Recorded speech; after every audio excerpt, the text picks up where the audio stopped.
يقول الله عز وجل في سورة النصر: إذا جاء نصر الله والفتح ورأيت الناس يدخلون في دين الله أفواجا.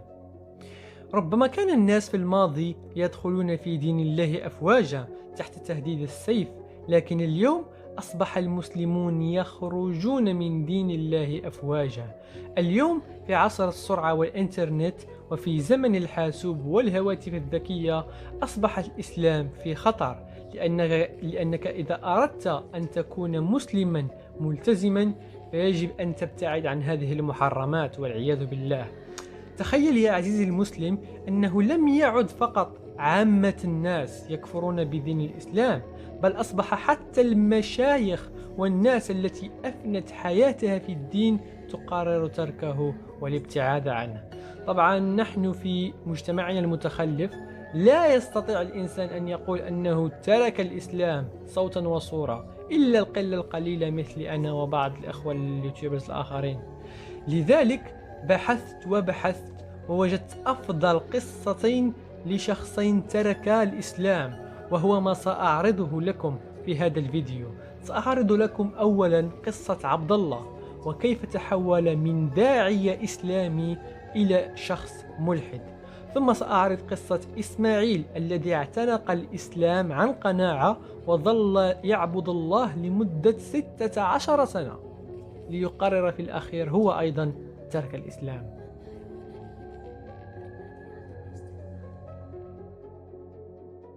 عبدالله هو خير مثال لأكبر المتدينين الذين تركوا الإسلام. فعبدالله عندما قرر ترك الدين كان متزوجا ولديه أطفال، وهذه صورته مع زوجته. ثم إن عبدالله هو حاج، وهذه صورته في الطائرة في طريقه لأداء مناسك الحج. فهو لم يكن يلعب ويمرح وبعدها قرر ترك الدين، لا، هذا كان من أكثر الناس تشددا، حتى أن زوجته كانت منقبة، مما يعطيك فكرة واضحة عن تشبته بالدين الإسلامي. والآن بعد أن تعرفنا على عبدالله دعنا نسمع قصته. You know, I was born into an Ismaili family. My dad is Ismaili, my mom was Sunni, and I was raised as an Ismaili. And around the age of maybe 18 or so in high school, I found Islam. Some of my friends invited me to read the Quran, and I started reading it. I started praying, you know, what's called namaz or salah, and I got really excited. I found the Quran, and I got really excited about it. I really liked it, and I said, "Hey, this is God's message to me." I didn't look into it too critically. I felt like, you know, I looked into a little bit of other religions and stuff, and I felt it's just instinctive, and I felt like this is something, you know, good, something I want to follow, God's message. And I started praying 5 times a day. And, you know, eventually I took a deep dive into Islam. I started following it with all my heart and mind. You know, within like a few years after that, I started university, and then I got married, and then, you know, what else? And then I started working. So when I was working, I tried my best to implement Islam. You know, I would pray even at the office. I would find a stairwell. I would go and pray wherever I could, you know, and I would get, if you had a prayer room, you know, I would invite other people to come pray with me. And even at university, you know, in the middle of exams, I would stop to pray. I would ask them, can I please get up? I need to say my prayers for Maghrib especially. نعم، وكما قلت لكم عبدالله كان غالبا أكثر تدينا من جميع الناس الذين تعرفهم في حياتك. I used to go from mosque to mosque, videotaping lectures and at conferences, and I wanted to promote it because I felt truly in my heart this was the true religion. I wanted people to go to Jannah. I wanted Allah to be pleased with me, and, you know, I wanted to follow the Prophet. And so that's what I did. I created a website, lightuponlight.com, and, you know, eventually another one, versebyversequran.com, to promote Islam because I believed in it. And there's still a bunch of videos on there if you go and see of that I videotape myself, some of the lectures, and some of the other ones I got permission from others to put online. So that's what I was doing. And when I started working, you know, I would avoid jobs that were involved with riba, you know, anything to do with the bank. I wouldn't work for any banks whatsoever. I wouldn't work in the media industry like television or music. Personally, I would avoid listening to, I wouldn't listen to music. I wouldn't let my kids listen to music. I even put my kids in Islamic school, you know, for as much as I could afford it, even though it was expensive here in Canada. But I mean, that's what you do, right? If you're a Muslim and you truly believe in it in all your heart, الرجل كان داعية إسلامي ويبذل ما في وسعه لنشر الإسلام ولا يكترث إلى التكاليف. اسأل أي شخص وسيقول لك هذه هي صفات المسلم المثالي، لكن حتى المسلم المثالي سيشك في هذه المنظومة عاجلا أم آجلا. There came a point in my life where I started having a little bit of doubt here and there, small doubts. And eventually, I was at 2 years ago, I had some doubts. I was discussing with a friend online, and he mentioned that a lot of the stories in the Quran actually come from Jewish folktales. And I was very surprised about that, like Jewish folktales. I said, no, you mean it came from the Bible or the Hebrew Torah. And when I looked into it, I found out that actually a lot of the stories are from the Talmud, which is actually the Jewish commentary and the Jewish stories and basically the rabbis, commentary of the traditions. And so it doesn't really have a divine origin. And, I also had a big problem with the story of Dhul Qarnayn, this tribe of how Dhul Qarnayn, he trapped this tribe of people, Yajuj and Majuj, Gog and Magog, behind a giant gate built of copper and iron. And I was wondering, where is this place? How come we can't find it? We have Google Earth and all that, and how come we can't find it? So that was another doubt. And actually, I believe, left Islam for one day. But then I decided, you know what? I'm going to put my doubts aside. I'm Muslim. I want to go to Jannah. I want to believe in Allah. And I became Muslim for 1 more year. And then last year, so 1 year ago, is when I truly left Islam for good. I was in Ramadan, and I was at a pre-iftar halaqah, and the sheikh was saying, Allah holds up the sky without any pillars. And this brought back all my doubts about, if the Quran is truly from God, the creator of the universe, the one that knows all things, why is he describing the world in a way that, was the 7th century understanding of the world? طبعا الشيخ كان يقصد آية ويمسك السماء أن تقع على الأرض إلا بإذنه، وآية أخرى تقول والله الذي رفع السماوات بغير عمد. فالشيخ الذي سمعه عبد الله كان يقول الحقيقة، فبحسب القرآن الله هو الذي رفع السماء بدون عمد وهو يمسكها حاليا، هو يمسك السماء لكي لا تقع علينا كتر الله خيره. Like the sky doesn't have, we know the sky doesn't have any pillars that you can see, but there's no need for pillars. Like we're just a ball in space. Sky is just emptiness. It's just emptiness of space. So there's no need for any pillars, visible or invisible. And there's many things like that, like the orbit of the sun and the moon. Why Allah describes an orbit of the sun and the moon? Like we know the orbit of the moon is around the earth. That makes sense. But the orbit of the sun, like what orbit would that be? I looked into this and I found, well, there is an orbit. It's a 300 million year orbit of the sun around the Milky Way galaxy, which has nothing to do with humanity whatsoever because it's completely useless. But of course, at that time, the Muslims would have thought that this orbit is the orbit of the sun around the earth. And even in Sahih Hadith, Prophet Muhammad, he asked his companions, do you know where the sun goes when at the time of Maghrib? And they said, Allah knows best and his messenger knows best. And he said, it goes beneath the throne of Allah. Now we know the sun is actually still there, and it's actually the earth that's going around the sun. So this one and many other things, they didn't add up to me, that why the creator of the universe is making these mistakes, or describing it in a way that doesn't make any sense today, now based on the new information. And it made me wonder, is it truly Allah the creator, or is it just coming from a man that lived in the 7th century that believed these things and was basically writing them as he went? وهنا كانت نقطة التحول عند عبد الله. It doesn't make any sense, right? And so these things, my doubts began to grow and grow. And eventually I got to the point where I said, this can't be from God. I don't believe in this anymore. And because my doubt became more than my certainty. And when I started to look into each one of the claims that of in the Quran, that the Quran is actually from God, like embryology and the mountains and all of these things, including the language, I found they just fell down flat. Like, for example, embryology, all you have to do is look into these things in detail to see how people misrepresent the Quran to be a scientific thing. وطبعا أشهر شيخ يقوم اليوم بتحريف القرآن لكي يكون شيء علمي هو ذاكر نايك معروف، وبعض المشايخ العرب المبتدئين. I just don't believe that there's any possibility that this actually came from a divine being, this book, the Quran. And when you look into it, you find many things that don't add up. And this is why I had to eventually leave Islam. Despite all the investment I put into it, you know, emotional investment, and you know, my personality, my friends, you know, everything was Islam to me. So this was a huge loss, you know, losing God. And some people want to know what I believe now. I personally don't believe there's any God, so I'm atheist.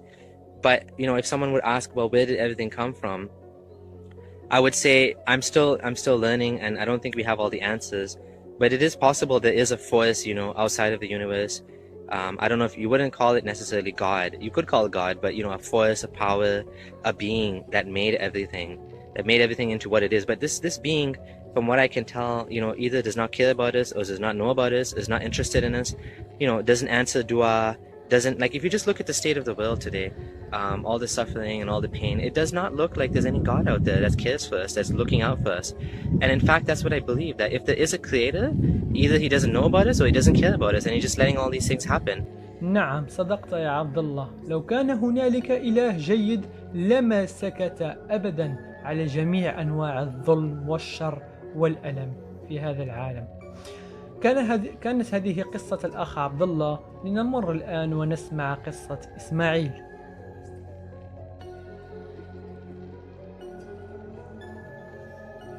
على عكس عبد الله، اسماعيل لم يولد مسلم، بل اعتنق الإسلام، وكانت بدايات تأثره بالإسلام في العشرينات من عمره، وأصبح ملتزم ويطبق جميع تعاليم الدين الإسلامي لمدة 16 سنة. Hello, peace be upon you. Assalamu alaikum. My name is Brother Ismail. I've been a Muslim for 16 years. But in the past few years, I have been bothered by some reoccurring issues which have forced me to question my Islamic faith. And recently I have decided to finally leave Islam, and in this video I will explain why. وللإشارة فقط، إسماعيل قبل أن يترك الإسلام كان يدافع عن الإسلام في قناته على اليوتيوب، وكان يرقع الشبهات مثله مثل باقي الشيوخ. Now let me address the title of this video, the question why I left Islam. The answer to this question is the Quran and Muhammad and their teachings on moral standards and conduct.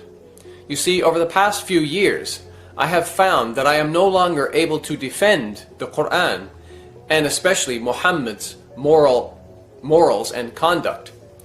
In the past, I have done my best to defend Islam, and in particular to defend Muhammad from the claims and charges made against him. I tried my best to love Muhammad, and I can prove I stood up for him and defended him many times. For example, I produced videos like Was Muhammad Merciful?, where I tried to provide examples of Muhammad's good character, and my video Who are the Islam haters?, where I tried to refute and expose the anti-Islamic critics, and I made many more videos in which I defended Islam and Muhammad. وهذا يعطيك فكرة واضحة عن إسماعيل، وأنه كان يحب دينه جدا جدا، فكان من المدافعين عنه. But for the sake of brevity, in this video I will provide you with one example on the topic of sexual immorality. As shocking as it may seem, both the Quran and Muhammad teach that it's permissible, halal, to capture and rape female war captives, even if these women are married and their non-Muslim husbands are still alive. So let's investigate the Islamic sources to see what they say. The Quran in chapter 4 verses 22 and 23 informs Muslim men about the categories of women which they are forbidden to marry. But in ayah number 24 we read, وَالْمُحْصَنَاتُ مِنَ النِّسَاءِ إِلَّا مَا مَلَكَتْ أَيْمَانُكُمْ. Also forbidden are women already married, except those whom your right hands possess. So we see here in the Quran an exception, an example where it is permissible, halal, for a Muslim man to marry a woman who already has a husband. طبعا هذه الآية التي ذكرها إسماعيل تتحدث عن سبايا أوطاس لمن يريد البحث أكثر في هذا الموضوع. Maybe you're in a state of shock. Maybe you're even saying to yourself, this is impossible. The glorious Quran and the noble Prophet Muhammad would never teach such sexual immorality. Or maybe you're thinking, there must be some other more positive interpretation to the Quran, chapter 4, verse 24. Or maybe you're even trying to convince yourself that the great Islamic scholar and the most famous Quran commentator, Ibn Kathir, is completely wrong and he has no idea what he's talking about. Brothers and sisters, I wish all of that were true, but unfortunately, when we investigate the matter further, things just get worse. For example, we read in the following hadith, in Sunan Abi Dawood, volume 2, hadith number 2155, Abu Sa'id al-Khudri narrated, the messenger of Allah, meaning Muhammad, sent a military expedition to Awtas on the day of Hunayn, and they met their enemy, fought them and defeated them. They took captives. فَكَأَنَّ أُنَاسًا مِنْ أَصْحَابِ رَسُولِ اللَّهِ تحرجوا من غشيانهن من أجل أزواجهن من المشركين فأنزل الله في ذلك والمحصنات من النساء إلا ما ملكت أيمانكم أي فهن لهم حلال إذا أنقضت عدتهن. مع محمد ما فيش مستحيل. بعض الصحابة لم يستطيعوا اغتصاب بعض النساء لأن لهن أزواج على قيد الحياة، وهو شيء منطقي. فقال لهم محمد لا عادي عادي عادي عادي عادي عادي عادي عادي. قال لهم محمد انتظروا لقد نزلتني آية من عند الله. هؤلاء النساء فقط جاريات سبايا، من المسموح لكم اغتصابهم عادي حتى ولو كان لهم أزواج عادي. So this hadith informs us that the Muslim soldiers had a problem. They wanted to have sex with the female captives, but these women were already married and they had husbands who were still living. So Muhammad then claims to receive a revelation from Allah that instructs the Muslim men to wait for a period of time to ensure that the female captives are not pregnant. And then after that period, these Muslim men are allowed to go and have sex with these married women. Now ask yourself this question. How would you feel if your wife or any woman in your family was captured by some enemy soldiers, then forced to divorce her husband, then forced to marry one of those enemy soldiers, then forced to have sex with that enemy soldier whom she obviously hated? And all of this happened while her husband was still alive. Do you think that your wife, your sister, your daughter, or your mother would agree to have these things forced upon her in humiliation? No sane person in his or her right mind could defend the Quran and Muhammad on this issue. This is nothing more than legalized rape of married women, and I cannot believe that this is from God. So therefore I am rejecting the Quran and Muhammad on this issue. Now you have some idea why I left Islam.